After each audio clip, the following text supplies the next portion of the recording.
Now, if you want, the other concern is in the matter of interpretation.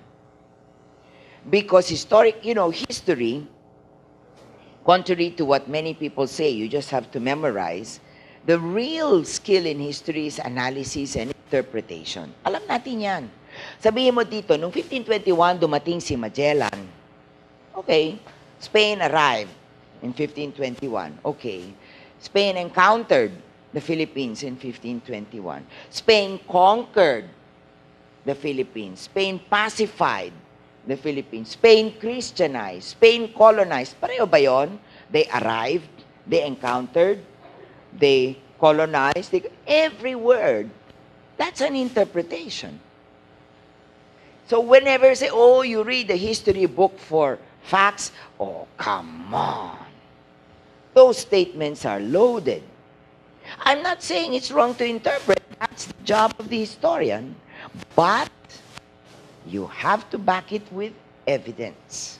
This is the discipline of history. That's what's happening. When you talk about history as a tool of learning, all your assertions are based on evidence. You cannot say ganito yan because, oh, bakit? Feel ko lang, ma'am. Patay na tayo dyan. You can step out of my class. No feel ko lang. No type ko lang. There has to be evidence. You can state your opinion. You must. You can state your position. You must. All historians do. But we do not do so whimsically. We do not do so arbitrarily. If we do so, then we are fake intellectuals, not real. A real historian will tell you, this is my position because, boom, boom, boom, boom. You can disagree with me. Yes. Good. Magdebate tayo. But I have evidence. This is why those people don't understand. When you read, you don't understand that, the obsession maybe of historians with footnotes. Every time, there's a whole book on the history of footnotes. Yeah. Once upon a time when history was being written, wala mga footnote. Why do we put footnotes? It's our way of telling the readers, look, I didn't invent this. When I make this assertion, I got it from an authority. If you don't agree with me, that's fine. But I didn't invent this. You can check my sources.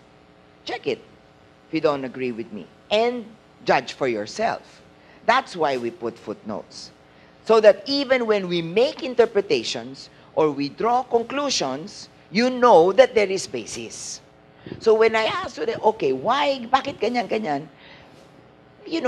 We always think that the answer to why is the simplest thing to think about. It's actually not that easy, even for young people. Why did you take that course of action? What other options were open to you that you chose to ignore?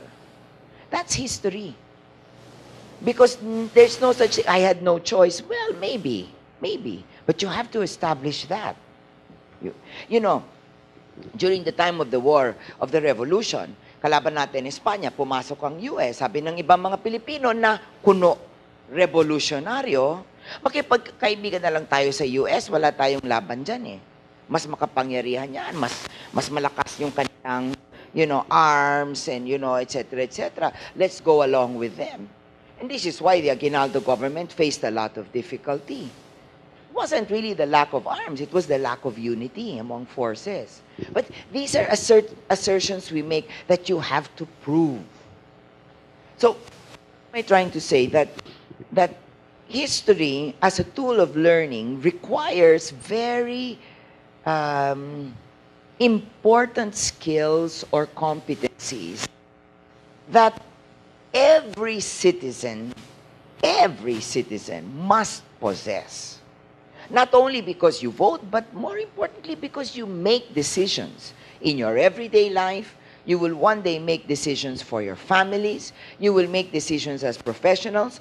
And you are going to shape this country.